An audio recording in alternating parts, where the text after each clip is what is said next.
স্বাগত সবাইকে life with শ্রেয়ার সঙ্গে একটা নতুন দিনে। আজকে আমি বানাচ্ছি আমার খুব পছন্দের একটা রেসিপি, সর্ষে চিংড়ি। সবাই যেখানে চিংড়ির মালাইকারি বা চিংড়ি ইঁচড় খেতে পছন্দ করে, আমি বরাবর একটু আলাদা স্বাদের খোঁজে থাকি। আর সেজন্যই আজ একটু ঝাঁঝালো, ঘরোয়া কিন্তু একেবারে মন মাতানো সর্ষে চিংড়িগুলো আগে ভালো করে ধুয়ে নিয়েছি। তারপর নুন হলুদ মাখিয়ে বেশ কিছুক্ষণ রেখে দিয়েছিলাম। এবার কড়াতে সর্ষের তেল গরম করে চিংড়িগুলো লাল লাল করে ভেজে নেব। এই সর্ষে চিংড়ির গন্ধটা উঠলে না, আমার একটা সময়ের কথা খুব মনে পড়ে যায়। তখন আমি খুব ছোট ছিলাম, হয়তো ক্লাস 3-4-এ পড়ি। গরমের ছুটিতে মামার বাড়ি গেছিলাম। এখন তো এত ফোন টিভি ছিল না।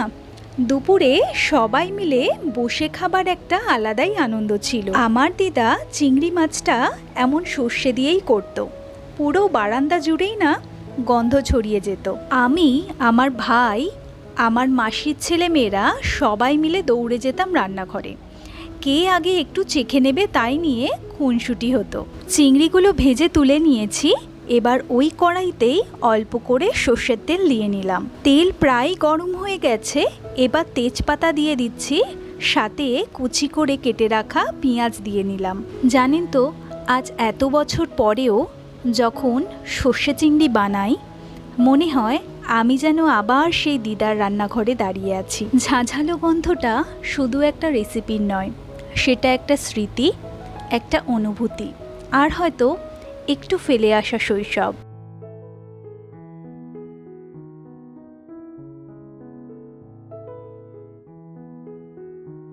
শৈশবের কথা ভাবতে ভাবতে পেঁয়াজটাও লাল লাল করে ভাজা হয়ে গেছে।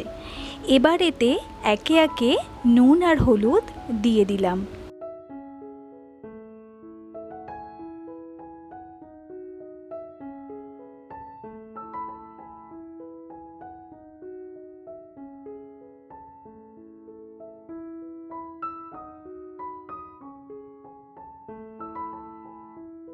তারপর দিয়ে দিচ্ছি সেই বাটা মশলাটা, যেটা ছাড়া সর্ষে চিংড়ি প্রায় অসম্ভব।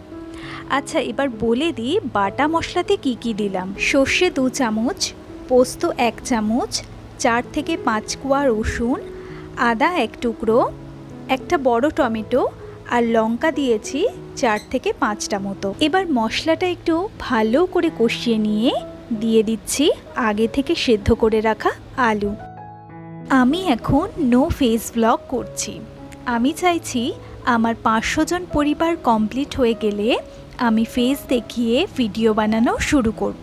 আর আমার জীবনের ছোট বড় মুহূর্তগুলোকে আপনাদের সামনে তুলে ধরব।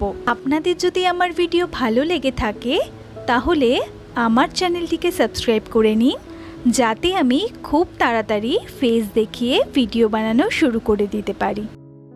ব্যাস, একটু জল দিয়ে চিংড়িগুলো একটু ঢেকে গ্যাসটাকে কমিয়ে ওই 10 মিনিট মতো সেদ্ধ হতে দেব। তাহলে মশলা পুরো চিংড়ির মধ্যে ঢুকে যাবে।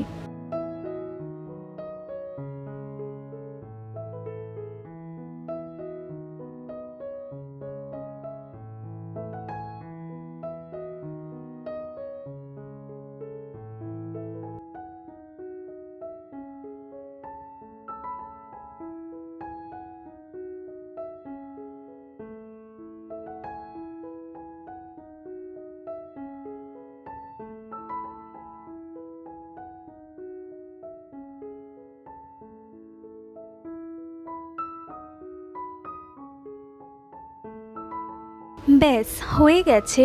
এবার স্নান করে এসে লাঞ্চটা করে নেব। আহা, দারুণ গন্ধ বেরোচ্ছে কিন্তু।